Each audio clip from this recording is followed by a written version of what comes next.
تقريبا مفيش حد في الكوكب ده ما حبش في فترة المراهقة، وده لأن في الفترة دي واللي من سن 12 سنة ل 18 سنة المشاعر ولخبطة الهرمونات في أجسامنا بتبقى قوية جدا، وده بيفسر ليه بنحب بسرعة، ليه بنبقى حساسين وأقل كلمة بتجرحنا، ليه حتى مش فاهمين نفسنا ولا اللي حوالينا فاهميننا. فالنهاردة هنتكلم عن عبثيات الحب في فترة المراهقة، كل اللي بنمر بيه في فترة المراهقة هنحاول نناقشه النهاردة، يمكن نقدر نوصل لحاجة. مبدئيا أنا زينة، ولو حبيت النوع ده من المحتوى لا ما تعملش لايك ولا اشتراك، كمل الفيديو للآخر يمكن تغير رأيك. طيب كلنا وبلا استثناء مرينا بقصة حب واحدة على الأقل في الفترة دي، أو حتى إعجاب من طرف واحد، إما على السوشيال ميديا أو في الحياة العادية، بس مفكرناش إحنا ليه حسينا بالمشاعر دي، ليه دلوقتي، وليه شخص عادي فجأة بقى يلفت نظرنا، نحس إن ضحكته حلوة وعينيه جذابة شوية، مع إن صدقيني لو ركزت شوية هو الفار الجربان مش هيبصله، لكن انت بتحسي ان هو ده فارس احلامك، وبتبدأ قصة الحب اللي غالبا هتبقى وهمية في خيالك. بس مش قصدي حاجة، لكن حتى انا لما كان بيتقال الكلام ده كنت بقول يو محدش حاسس بيا، انا متأكدة من مشاعري وانها حقيقية فعلا، بس كل الناس فاكريني صغيرة. طيب عشان انا جايالك من المستقبل وبقولك بعد سنتين 3 لما تخلص المرحلة دي الموضوع هيبقى كوميدي جدا بالنسبة لك، فاتمنى نعدي بيه بأقل خسائر ممكنة. وخلينا نعرف الاول احنا ليه بنحس بالمشاعر الكتير دي دلوقتي بالذات. طبعا ونظرا لان حياتنا معظمها بقى سوشيال وتي في، فبتتعرضي لكميه كبيره من الافلام والمسلسلات وعلاقات السوشيال ميديا اللي فيها قصص حب، وبالذات المسلسلات الكوري اللي بتتابعيها ومش بتسيبي حلقه فيها. دي نوعا ما بيبقى عندك انجذاب لشكل العلاقه دي، فضول عن ايه هو الحب، فتبداي تتخيلي علاقتك باللي بتحبيه في المستقبل، فبتعملي عليها اسقاط على الشخص اللي بتتمنيه. يعني بيني وبينك كده كم مره تخيلتي فيها انك اخدتي دور البطله وكانك انت اللي بتعيشي قصه الحب دي؟ وبعيدا عن كون المسلسلات الكوري حاليا رفعت سقف توقعاتنا جدا للاسف، وانها بتقدم نموذج احنا مفتقدينه على العلاقات السويه اللي فيها البطل ممكن يعمل اي حاجه عشان البطله وبيحارب الدنيا كلها عشانها، والنقطه دي هتلاقيها ظاهره اكتر في مسلسلات الانمي برضو. هنا بقى عقلك الباطن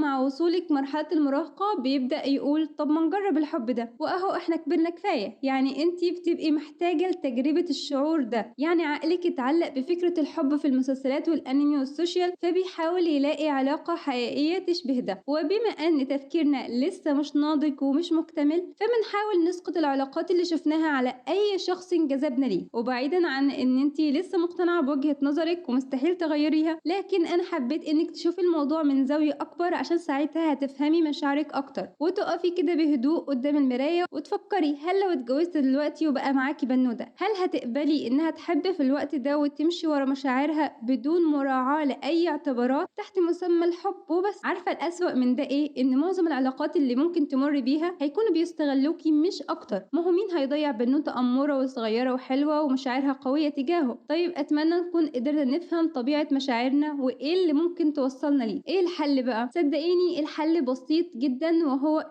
ولا حاجة، وبرغم بساطته إلى إنه هو صعب جدا. طيب خليني أشرح لك. ولا حاجة يعني ما تعمليش أي حاجة مهما كانت مشاعرك قوية تجاه حد، مهما جرب هو يقرب منك، احتفظي بالمشاعر دي لنفسك وبس، وما تديش أي حد أي فرصة إنه يستغلك. فحاولي تعترفي بمشاعرك لنفسك وتقبليها وتفرحي بيها من حقك، لكن ما تبينيش المشاعر دي للشخص اللي بتحبيه. اعتبري نفسك إنك في مهمة سرية للحفاظ على المشاعر الغالية دي، وطبعا مش محتاجة أقولك ما تبدريش انتي وتعترفي للي بتحبيه بمشاعرك. طيب نعمل ايه لو احنا فعلا تورطنا في حب شخص واعترفنا ووقع الفاس في الراس؟ هنا هنحاول نخرج بأقل خسائر ممكنة، بس لازم تنهي العلاقة دي فورا. ومش هتكلم معاكي من منظور ديني، لكن هقولك انتي بعد كام سنة هتتفاجئي بناس افضل واحسن منه 100 مرة. صدقيني انتي تستاهلي كل حاجة حلوة في وقتها المناسب، ومش هبقى ببالغ لما اقولك دراستك ومستقبلك. حبيبتي الدراسة والمذاكرة دي مش عيب، مش واجب بنعمله وخلاص، لا انتي بتبني اهم حاجة في حياتك وهي نفسك، بتبني شخصية لا ترد ولا تستبدل، هتفضل مكملة معاكي طول العمر. فحاولي قد ما تقدري انها تبقى افضل شخصية تقدري تعمليها.